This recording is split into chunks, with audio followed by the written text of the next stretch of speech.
नमस्कार दोस्तों, स्वागत है आपका अपने YouTube channel Binu education point में। दोस्तों आज के इस वीडियो में देखेंगे हम लोग क्लास नंबर 43 देखेंगे। ठीक है, क्लास नंबर 43 रहेगा।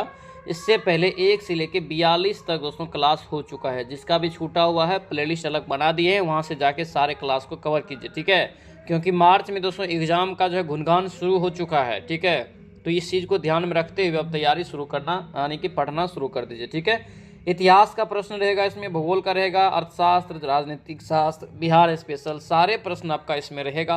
और सभी चीज़ों को वहाँ पे देखते हुए यानी कि आपके पैटर्न को, एग्जाम के पैटर्न को देखते हुए, एनसीईआरटी को देखते हुए, सभी चीज़ों को देखते हुए इसमें जो है क्वेश्चंस के लेवल को सेट किया गया। ठीक है, तो सभी लोग शुरू से लेकर लास्ट तक इस वीडियो को जरूर देखेंगे अच्छे से। ठीक है, तो चलिए इस वीडियो को शुरू करते हैं। वीडियो को शुरू करने से पहले अगर आप इस चैनल पर नए हैं तो चैनल को जरूर सब्सक्राइब कर लेना और इस वीडियो को दोस्तों के साथ शेयर कर देना। तो चलिए इस वीडियो को शुरू करते हैं। चलिए यहाँ पे देखिए, पहला प्रश्न यहाँ पे क्या पूछा जा रहा है। पहला प्रश्न यहाँ पे दोस्तों है कि किसी पिंड का सीमांत वेग निर्भर नहीं करता है किस पर। किसी पिंड का सीमांत वेग जो है निर्भर करता है किस पर, नहीं करता है। ठीक है, सीमांत वेग निर्भर नहीं करता है, तो याद रखेंगे तरल की ऊंचाई पे ये निर्भर नहीं करता है। ठीक है, कोई दिक्कत नहीं है कितना भी ऊंचाई रहे, लेकिन उस पर निर्भर ये नहीं करेगा। नेक्स्ट क्वेश्चन यहाँ पे है कि अवतल दर्पण के वक्रता केंद्र पर रखे वस्तु का प्रतिबिंब कहाँ पर बनेगा। अवतल दर्पण पर दोस्तों यहाँ पे करें कि अवतल दर्पण के वक्रता केंद्र पर रखे वस्तु का प्रतिबिंब कहाँ पर बनेगा। 2 का याद रखना, सी हो जाएगा, ये वक्रता केंद्र पे ही हो जाएगा। ठीक है, अगर अवतल दर्पण के वक्रता केंद्र पर अगर वस्तु रखा है तो प्रतिबिंब भी वहीं पे बनेगा। ऑप्शन नंबर क्या होगा, सी आपका राइट आंसर हो जाएगा, ध्यान रखेंगे। आगे बढ़ते हैं, क्या पूछ रहा दिया यहाँ पे कि पराश्रव वे ध्वनियाँ है जिसकी आवृत्ति कितनी होती है। तो देखिए 3 प्रकार का जैसे होता है, श्रव हो गया, एक होता है अवश्रव, उसके बाद श्रव होता है, फिर अवश्रव होता है, फिर पराश्रव होता है। श्रव देखिए क्या होता है, तो हम लोग सुनते हैं, हम लोग सुन सकते हैं श्रव को। अवश्रव को हम लोग नहीं सुन सकते हैं, जो कि दोस्तों 20 हर्ट्ज से भी कम होता है। 20 हर्ट्ज से ये जो होता है कम, ये हो गया तुमको आपको अवश्रव हो गया। क्या हो गया, अवश्रव ये आपका हो जाता है अवश्रव। और जो हम लोग सुनते हैं वो रेंज में होता है 20 हर्ट्ज से 20,000 हर्ट्ज तक होता है तक। ठीक है, और यहाँ पे एक चीज़ यहाँ पे क्या दिया, पराश्रव दिया है, तो ये क्या होगा, तो 20,000 हर्ट्ज से अधिक होगा। आंसर क्या हो जाएगा यहाँ से, बी आपका राइट आंसर होगा। बी आप लोगों को याद रखना। तो तीनों चीज़ को यहाँ पे क्लियर कर दिए हैं, तो तीनों चीज़ आपका भी क्लियर होना चाहिए। नेक्स्ट क्वेश्चन यहाँ पे पूछा जा रहा है कि कौन सुमेलित नहीं है। कौन यहाँ पे दोस्तों जो है सुमेलित नहीं है, ये पूछ रहा है। गति का विषयक नियम न्यूटन ने दिया, बिल्कुल करेक्ट है। सापेक्षता का नियम आइंस्टीन के द्वारा, ये भी सही है। और विद्युत आकर्षण का नियम जो है ओम के द्वारा दिया गया, ये गलत है यहाँ से। ठीक है, लॉगरिथम का नियम जो है जॉन नापियर ने दिया, ये भी आपका सही है। ठीक है, आगे बढ़ते हैं, क्या पूछ रहे हैं यहाँ पे देखिए, किसी तत्व की परमाणु संस्तति जो है निम्नलिखित में से किसकी संख्या के योग के बराबर होती है। किसकी संख्या के योग के बराबर होती है आपसे पूछा जा रहा है। तो ध्यान रखना, ये केवल प्रोटॉनों और न्यूट्रॉनों की संख्या के योग के बराबर होता है। तो सभी को पता होना चाहिए, क्या होगा यहाँ से, बी आपका दोस्तों यहाँ से राइट आंसर होगा। बी आप लोगों को यहाँ से ध्यान रखना है। अगला प्रश्न यहाँ पे क्या पूछ रहे करे कि एक ही पदार्थ के अणुओं के बीच जो बल कार्य करता है उसे क्या कर। देखिए एक ही पदार्थ के अगर रहे तो एक ही प्रकार रहेगा तो सहसंजक बल हो जाएगा, और एक ही प्रकार के नहीं रहेगा तो असंजक बल हो जाएगा। ऑप्शन यहाँ से क्या होगा, ए आपका राइट हो जाएगा। आगे बढ़ते हैं, क्या पूछ रहे करे कि निम्न में से कौन सा जो है पौधे के बीज में एक खाद्य भंडार के रूप में कार्य करता है। किसके रूप में, खाद्य भंडार के रूप में दोस्तों ये कार्य करता है। तो 7 का राइट आंसर क्या होगा, डी हो जाएगा, बीज पत्र। क्या होगा ये, बीज पत्र। ऑप्शन यहाँ से डी जो है करेक्ट आंसर होगा। डी आप लोगों को याद रखना है। अगला प्रश्न यहाँ पे देखेंगे, निम्नलिखित में से कौन सा देश यहाँ पे है अंतर्राष्ट्रीय मुद्रा कोष का 190वां सदस्य देश बना है। 190वां सदस्य देश आपको बना है। 8 का राइट आंसर देखेंगे क्या होगा, डी हो जाएगा, अंडेरा। क्या होगा, अंडेरा। ऑप्शन नंबर डी आपका दोस्तों करेक्ट आंसर होगा। डी याद रखेंगे। अंतर्राष्ट्रीय मुद्रा कोष और विश्व बैंक का मुख्यालय कहाँ है। अंतर्राष्ट्रीय मुद्रा कोष और विश्व बैंक का मुख्यालय कहाँ पे, ये पूछ रहा है। तो ये वाशिंगटन डीसी में हो जाएगा। कहाँ होगा ये, वाशिंगटन डीसी में दोस्तों। ऑप्शन नंबर डी आपका जो है बिल्कुल करेक्ट आंसर होगा। डी याद रखेंगे। अगला प्रश्न यहाँ पे क्या है, अगला प्रश्न यहाँ पे है कि भारत में कृषि उत्पादों से संबंधित बाजार का विनियमन जो है कौन करता है। कृषि उत्पादन से संबंधित जो बाजार का विनियमन होता है उसका जो है यानी कि विनियमन कौन करता है। 10 का राइट आंसर यहाँ से क्या होगा, सी हो जाएगा, कृषि उत्पाद बाजार समिति अधिनियम। ऑप्शन नंबर क्या होगा, सी आपका करेक्ट आंसर हो जाएगा। चलिए नेक्स्ट क्वेश्चन यहाँ पे देखेंगे, निम्नलिखित में से कौन सही सुमेलित यहाँ पे है ये बताना है। सही सुमेलित यहाँ पे आपको चुनना है 4 ऑप्शन में से। तो यहाँ पे दोस्तों देखिए उत्परिवर्तन यानी कि उत्परिवर्तन का जो नियम दिया है ह्यूगो डी ब्रीज के द्वारा कई बार बताया सही है। विकास का सिद्धांत किसने दिया? चार्ल्स डार्विन के द्वारा, ये भी आपका सही है। एक जीन एक एंजाइम का सिद्धांत दोस्तों बीडल एवं टेटल ने दिया है, ये भी आपका क्या है? सही है। बीडल एवं टेटम ध्यान रखना, ठीक है। तो ये तीनों आपका सही है, उपरोक्त में से सभी हो जाएगा। लेकिन बात आपको क्या आना है, क्या आपको ध्यान रखना है कि तीनों को आप स्टार देके लिख के रखेंगे और तीनों का आप याद रखेंगे, ठीक है। ये काम करेंगे तभी जाकर आपका तैयारी होगा। नेक्स्ट प्रश्न यहाँ पे कि निम्नलिखित में से कौन सा जीव जो है एक कोशिकीय बना होता है, एक कोशिका का बना होता है, यहाँ पे ऑप्शन में बताना है। तो इसका राइट आंसर यहाँ से क्या हो जाएगा? तो देखिए अमीबा तो होता है, ये सर्वप्रथम आपको याद रखना है। पिरामीशियम भी होता है और जीवाणु भी होता है। ऑप्शन डी आपका जो है करेक्ट आंसर होगा। 12 का डी यहाँ से राइट हो जाएगा। अगला प्रश्न यहाँ पे क्या पूछ रहे हैं, निम्नलिखित में से कौन सा रोग जो है संक्रमक रोग के अंतर्गत आता है? संक्रमक रोग के अंतर्गत आता है तो क्या हो जाएगा? ये 6 रोग दोस्तों यहाँ से इसका राइट आंसर होगा। यानी कि ऑप्शन नंबर क्या हो जाएगा? ए आपका बिल्कुल करेक्ट आंसर होगा। ए आप लोगों को यहाँ से ध्यान रखना है। 14 का राइट आंसर देखेंगे, टर्नर सिंड्रोम में गुणसूत्र की संख्या कितनी होती है? टर्नर सिंड्रोम में जो है गुणसूत्र की संख्या दोस्तों कितना होता है? तो एक कम होता है, यानी कि 45 हो जाएगा आगे। और डाउन सिंड्रोम में क्या होता है? बढ़िए जाता है, ठीक है। अगला प्रश्न है पीयूष ग्रंथि क्या है? पीयूष ग्रंथि में स्रावित होने वाली हार्मोन यहाँ पे कौन सा है? पीयूष ग्रंथि यहाँ पे, तो पीयूष ग्रंथि दोस्तों का इसे मास्टर ग्रंथि के नाम से भी जानते हैं, ठीक है। इसका राइट आंसर याद रखना, ये STH भी होता है, इसमें ACTH भी होता है और ADH भी होता है। ऑप्शन नंबर डी हो जाएगा दोस्तों। ये तीन यानी कि तीनों कथन आपका, तीनों चीज इसमें पाया जाता है। मस्तिष्क में हालांकि होता है, मास्टर ग्रंथि भी पीयूष ग्रंथि को कहते हैं। यदि माता का रुधिर O है, ध्यान देना क्वेश्चन को, क्योंकि ये भी प्रश्न आपका पूछा गया है। यदि माता का रुधिर O है, पिता का रुधिर AB है, तो संतान का रुधिर क्या होगा? तो संतान का रुधिर दोस्तों क्या होगा? तो याद रखना A एंड B होगा। क्या होगा? A एंड B हो जाएगा, ठीक है। ऑप्शन नंबर ए आपका बिल्कुल करेक्ट आंसर होगा। अगला प्रश्न यहाँ पे है कि किस रोग के विकृति के लिए जो है विडाल टेस्ट किया जाता है? तो विडाल टेस्ट जो किया जाता है याद रखना टाइफाइड के टेस्ट के लिए, टाइफाइड में, ठीक है। HIV टेस्ट किया जाता है एड्स के रोग में, ठीक है। लेकिन विडाल टेस्ट अगर रहे तो टाइफाइड जब होता है, ऑप्शन नंबर सी हो जाएगा, ठीक है। इसमें क्या होता है? तो आपको जो है बुखार जो है, जोड़ों की बुखार आपको बार बार आता है, ठीक है। अगला प्रश्न यहाँ पे है कि पक्षी और चमगादड़ अच्छा उड़ते हैं, फिर भी चमगादड़ पक्षी से भिन्न क्यों है? दोनों अच्छा उड़ते हैं लेकिन दोनों से भिन्न क्यों है, यानी कि चमगादड़ पक्षी से क्यों भिन्न है? इसका राइट आंसर दोस्तों क्या है? तो ये मध्य पट जो होता है डायाफ्राम के कारण। ऑप्शन यहाँ से बी आपका बिल्कुल करेक्ट आंसर होगा। अगला प्रश्न यहाँ पे क्या पूछ रहे करें कि अस्थियों और दांतों में मौजूद रासायनिक तत्व कौन सा है? अस्थियों और दांतों में मौजूद रासायनिक तत्व दोस्तों यहाँ पे कौन सा होगा? तो ये कैल्शियम सल्फेट हो जाएगा। क्या होगा? ये कैल्शियम सल्फेट हो जाएगा। ऑप्शन नंबर ए आपका बिल्कुल करेक्ट आंसर होगा। इसी कारण क्या होता है दोस्तों, दांत में मजबूती भी दोस्तों प्रदान किया जाता है, ठीक है, ठीक है। कैल्शियम सल्फेट, फिर फॉस्फेट, कैल्शियम फॉस्फेट। नेक्स्ट प्रश्न यहाँ पे है कि समन्यूट्रॉनिक्स समूह कौन सा है? समन्यूट्रॉनिक्स समूह कौन सा है? तो यहाँ पे जो देखेंगे अगर निकालेंगे तो आप डी निकल जाएगा। देखिए घटाइए, यहाँ पे देखिए 6 और यहाँ पे 14, 8 का डिफरेंट। इधर भी देखिए 7, 15, 8 का डिफरेंट। इधर भी 8, 16, 8 का डिफरेंट। तो यही आपका दोस्तों क्या हो जाएगा? तो समन्यूट्रॉनिक्स हो जाएगा। ऑप्शन नंबर डी आपका बिल्कुल करेक्ट आंसर होगा। अगला प्रश्न यहाँ पे क्या कर रहा है कि क्रायोलाइट निम्नलिखित में से किसका अयस्क है?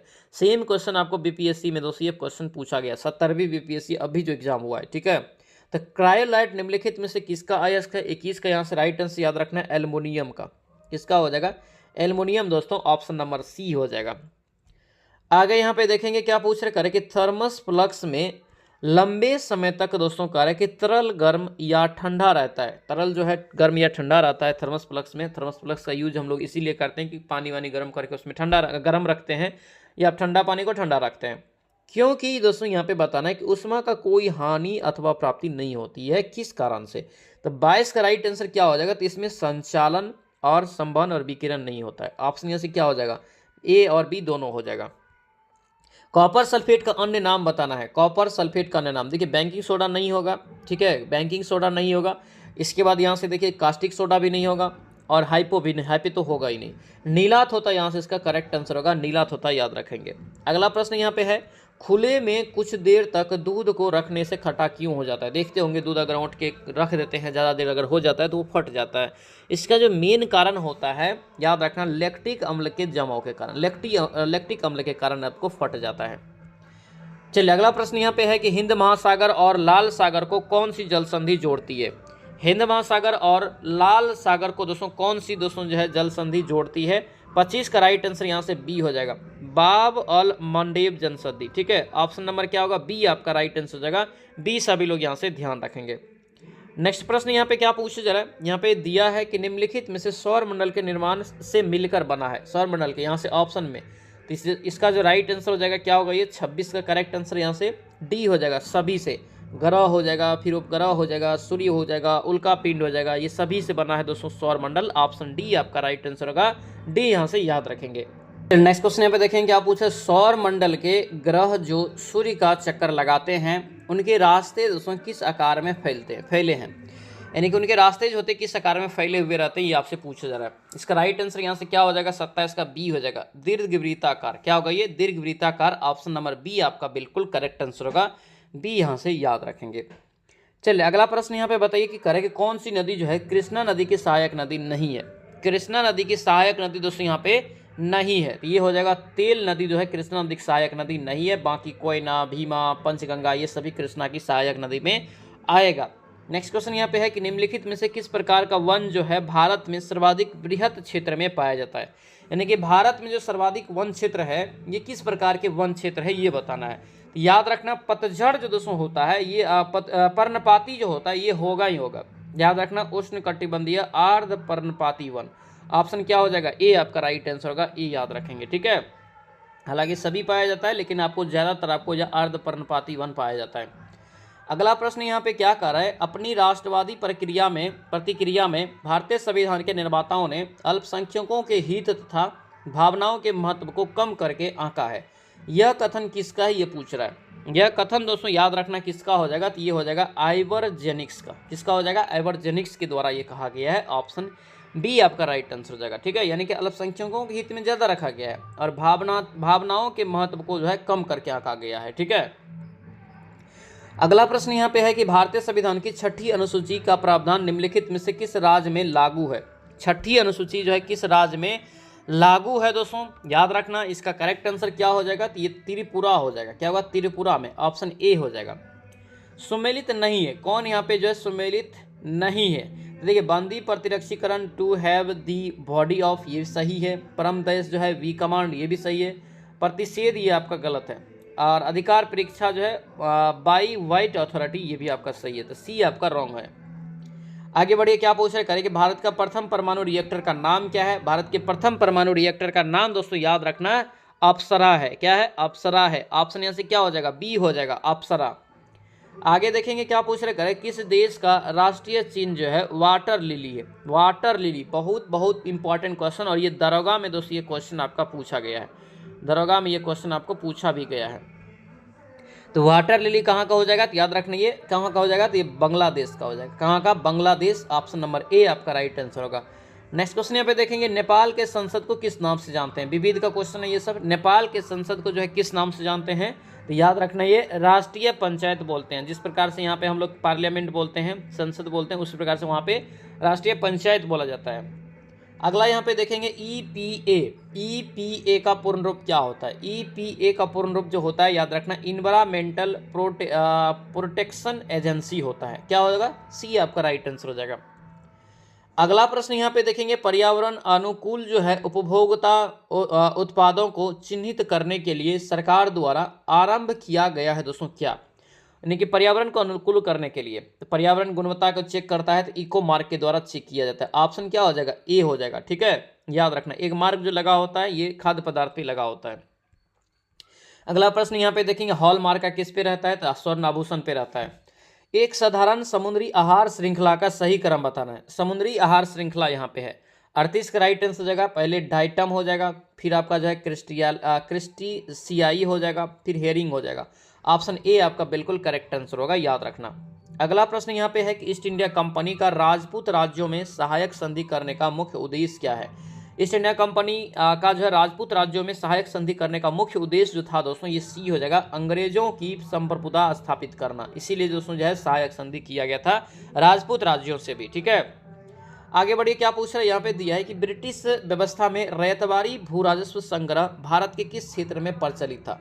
भारत के ये किस क्षेत्र में प्रचलित था, ये आपसे क्वेश्चन पूछा जा रहा है। याद रखेंगे ये हो जाएगा दक्षिणी क्षेत्र में। क्या होगा ये, दक्षिणी क्षेत्र दोस्तों, इसका यहाँ से राइट आंसर होगा, याद रखना बी आपका यहाँ से करेक्ट आंसर हो जाएगा।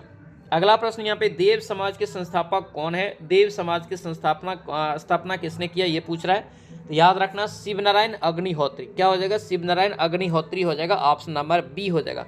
प्रार्थना समाज का किसने किया है, आत्माराम पांडुराम यहाँ पे जो देख रहे हैं इसके द्वारा किया गया है। ठीक है, सत्यशोधक समाज का ज्योतिबा फुले के द्वारा।